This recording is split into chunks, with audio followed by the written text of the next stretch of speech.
Hello and welcome back to differentiation. So in lesson 1a we looked at what differentiation is and why we do it, which is generally speaking to find the gradient of a curve at any given x coordinate. I showed you a link to the Khan Academy video on differentiation from first principles. I hope you all watched it.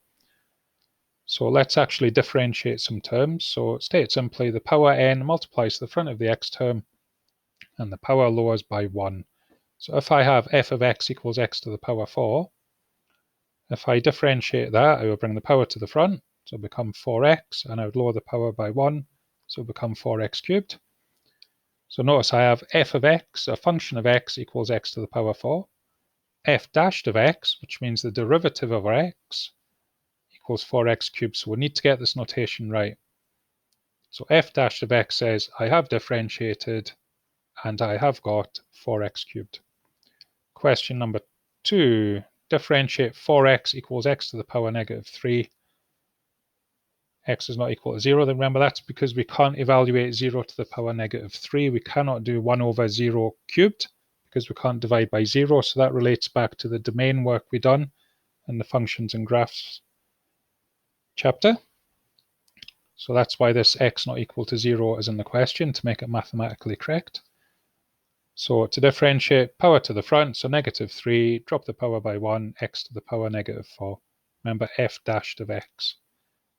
So when we are differentiating, quick reminder, what are we doing? We are finding the gradient at a given point. So let's have a quick look at the graph of f of x equals x to the power 4. There it is. So if I wanted to know the gradient when x is 1, I would differentiate and substitute in an x coordinate of 1. So at this point, because the derivative is 4x cubed,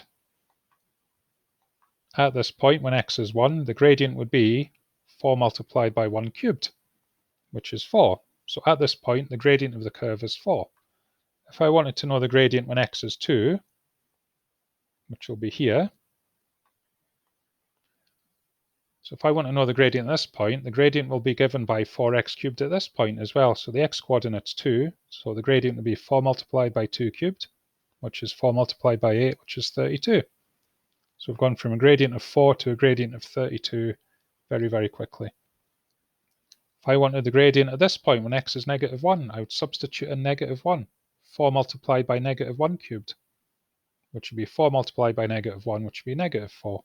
And as we can see, it does have a negative gradient. It is falling at that point, and it is rising at this point when the gradient is 4. So let's go back to there. So if we start with f of x, it is f dashed of x. So if we start an expression with y equals, then to show we are differentiating, we write dy dx. So here's one. Differentiate y equals x to the power negative 1/3 with respect to x.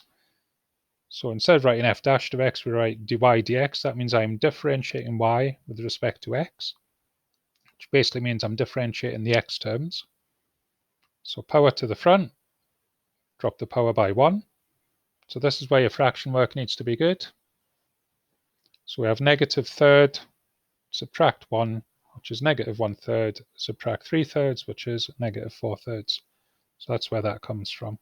Okay, so our fraction work needs to be good. So find the derivative of x to the power 3 over 2 with respect to x. So same idea. So here it's not y equals or f of x equals. We're just told to differentiate x to the power 3 over 2. So here I would write d by dx of x to the power 3 over 2. So that shows I am differentiating that term. Okay, so notation is very important. And once I've written that, power to the front, reduce the power by 1. So 3/2 minus 1. 3/2 minus 2/2 is 1/2. So 3/2 x to the power 1/2. So we have a few more examples, which I will do in a separate video.